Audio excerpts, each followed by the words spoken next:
నమస్తే సార్. సూర్యస్మృతి. ఇప్పుడు మహాకుంభమేళా జరుగుతుంది అంటే కంపల్సరీ హిందువులందరూ మహాకుంభమేళాకి వెళ్ళాలా? అంటే వెళ్ళని వాళ్ళకి పాపం తగులుతుందా, వెళ్ళిన వాళ్ళకి పుణ్యం వస్తుందా?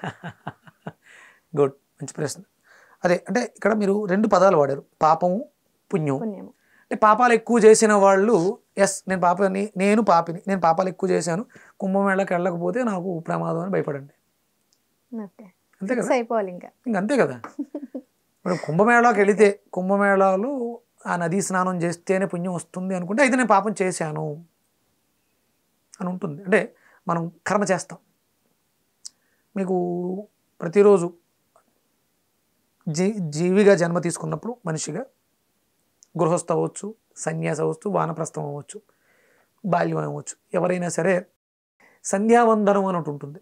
సూర్యోదయ సమయంలో సంధ్యావందనం చేస్తాం.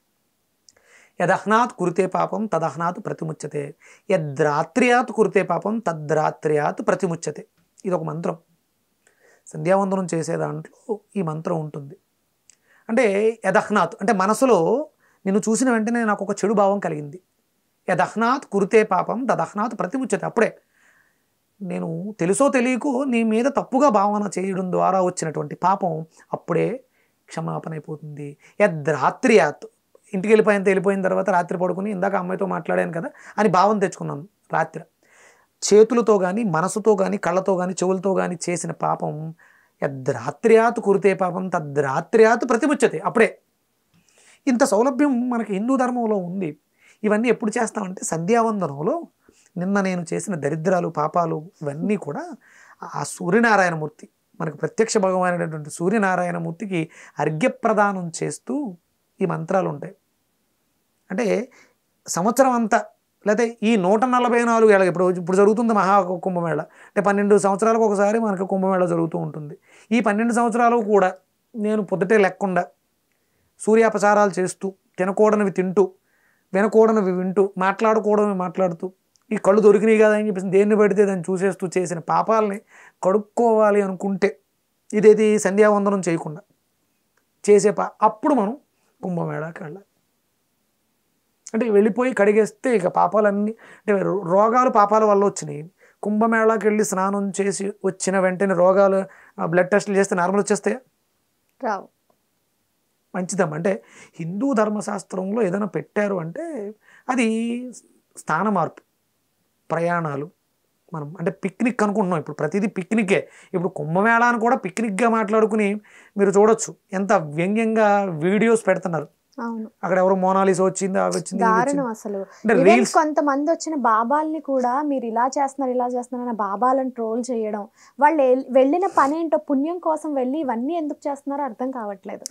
ఒక రకంగా హిందూ ధర్మాన్ని వాళ్ళంతటా వాళ్ళే అవహేళన చేస్తున్నట్టు. హిందూ ధర్మాన్ని హిందువులే అవహేళన చేస్తున్నారు అంతే. ఇప్పుడు ఇది ఎప్పుడు మొదలైంది? మనకి జనవరి 13వ తారీఖున మొదలుపెట్టి మీకు ఫిబ్రవరి అంటే 48 రోజులు చెయ్యాలి. అంటే అక్కడికి వెళ్ళి అక్కడే ఉంటూ ప్రతినిత్యము కూడా సూర్యనారాయణమూర్తికి అర్ఘ్యప్రదానాలు చేస్తూ, నదీ స్నానం చేస్తూ అక్కడ కఠోరంగా దీక్ష చేస్తారు. అంటే ఆ కాస్మిక్ ఎనర్జీ, అంటే ఒక ప్రాంతంలో జలానికి ఉన్నటువంటి శక్తి. మన క్షేత్రాలన్నీ కూడా విజయవాడ కృష్ణా నది, అలాగే గోదావరి, పుణ్య నదీ పరివాహక ప్రాంతాలు. ఒకవేళ నదులు లేకపోతే అక్కడ మనకు కోనేరులు వస్తాయి. అంటే జలానికి శుద్ధి చేసే శక్తి ఉంది. శరీరానికి పట్టినటువంటి మాలిన్యాలని శుభ్రం చేయడానికి వాటరు, మనసుకు పట్టిన మాలిన్యాన్ని వదిలించడానికి జపం. అక్కడ వాళ్ళు ఉదయమే లేచి జపాలు అవి చేసుకుని సంకల్ప స్నానాలు చేసి మళ్ళీ వచ్చి జపం చేసి మళ్ళీ మధ్యాహ్నం మళ్ళీ స్నానం చేసి ఇలా 48 రోజులు చేస్తారు. అది దీక్ష. ఎక్స్కర్షన్గా ఇప్పుడు వెళ్ళి ఓ 2 రోజులు ఉండి అక్కడ వీడియోలు చేసి, రీల్స్ చేసి, స్నానం చేసి, నేను కూడా కుంభమేళలో స్నానం చేసి పుణ్యం వచ్చేసింది అంటే రేపు నుంచి నీకు పాపాలన్నీ క్లియరా, నీకు ఏ రోగాలు రాకూడదు. ఇది కాదు, మన హిందూ ధర్మం ఇలా చెప్పదు. 48 రోజులు అక్కడ వాళ్ళు చాలా కఠోర దీక్షల్లో ఉన్న వాళ్ళు వచ్చి, అంటే ఆ నదిలో ఉన్నటువంటి విశేష శక్తి, ఆ ప్రాంతానికి ఉన్నటువంటి విశేష శక్తి గయ, ఆ దీక్షని కొనసాగిస్తారు. అక్కడతో అయిపోదు.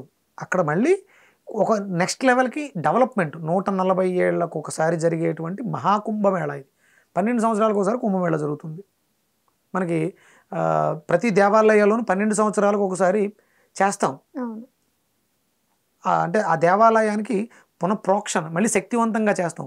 మనల్ని మనం శక్తివంతుల్ని చేసుకోవడానికి మన ప్రాంతాల్లో ఉన్నటువంటి, అంటే ఇది ఎంత కూడా మనీ ఎక్స్చేంజ్ అనుకోవచ్చు, శక్తి ఎక్స్చేంజ్ అనుకోవచ్చు, ఇవన్నీ మారుతూ ఉంటాయి.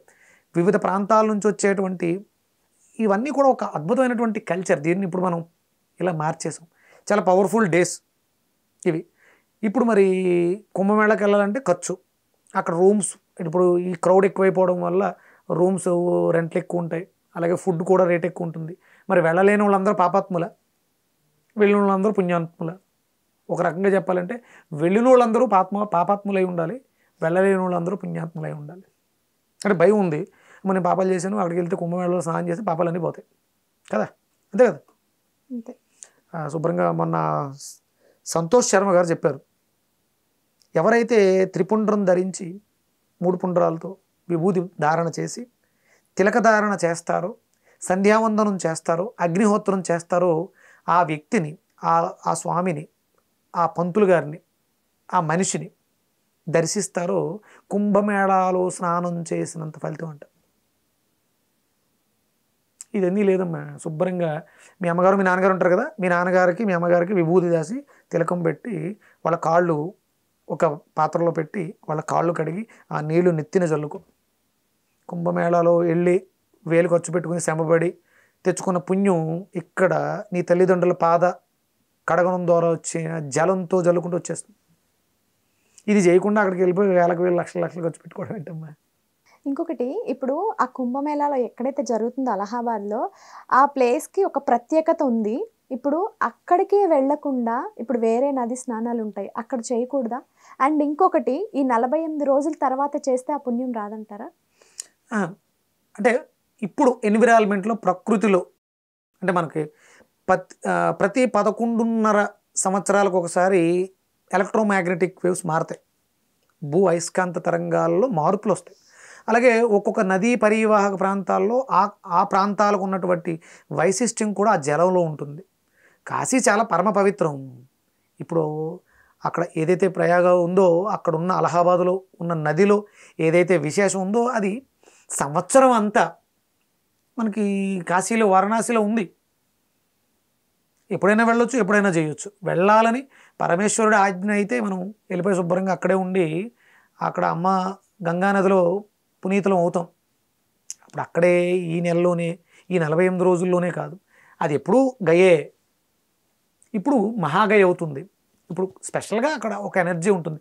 అది మనకి కాదు, సాధకులకి. వాళ్ళు అక్కడికి ఎక్కువ ఎవరు వస్తారు? ఇప్పుడు జనం అందరూ పరిగెట్టేది ఏంటి? ఎవరి కోసం? అఘోరాలు, నాగసాధువులు. అంటే వాళ్ళు విపరీతమైనటువంటి సాధనలో ఉన్నారు. వాళ్ళకి కేటాయించినటువంటి విధానం కోసం వస్తున్నారు అక్కడికి. పుణ్యనదీ స్నానాలు చెయ్యాలి. మనకి రాజమండ్రి దగ్గర గోదావరి, విజయవాడ దగ్గర కృష్ణానది, ఇలా చాలా నదులు ఉన్నారు. ప్రతి నదిలో కూడా ఈ శక్తి ఉంది. మీరు పని కట్టుకుని ఏమి వెళ్ళిపోక్కలేదు. మన ఊరిలో, మన ఇంటి ఎదురుగుండా ఉన్నటువంటి కాలువలో కూడా శక్తి ఉంది. ఎవరైతే ధర్మాన్ని, దైవాన్ని నమ్ముతారో వాళ్ళకి ఆ జలం అమ్మ మనకి చిన్న కలశంలో తీసుకుని గంగే చయమునే చైవ నర్మదా సింధు కావేరి జలేష్మిన్ సన్నిధిం కురు అనగానే ఆ శక్తి పవిత్రంగా మారుతుంది కదా. దాంతో మనం ప్రోక్షణ చేసుకుంటున్నాం. భావన సంతుష్టాయ మంత్రంతో శక్తి వచ్చేస్తుంది జలానికి. మన ఇంట్లో ఉన్న బకెట్లో ఉన్న నీటిని కూడా మనం ఇలా శక్తివంతంగా చేసుకుని స్నానం చేస్తే సరిపోతుంది. అక్కడికే అలహాబాదే వెళ్ళక్కర్లేదు, గయలోనే స్నానం చేయక్కర్లేదు. తల్లిదండ్రుల కాళ్ళు కడిగిన నీళ్లు, తల్లిదండ్రులు లేరు.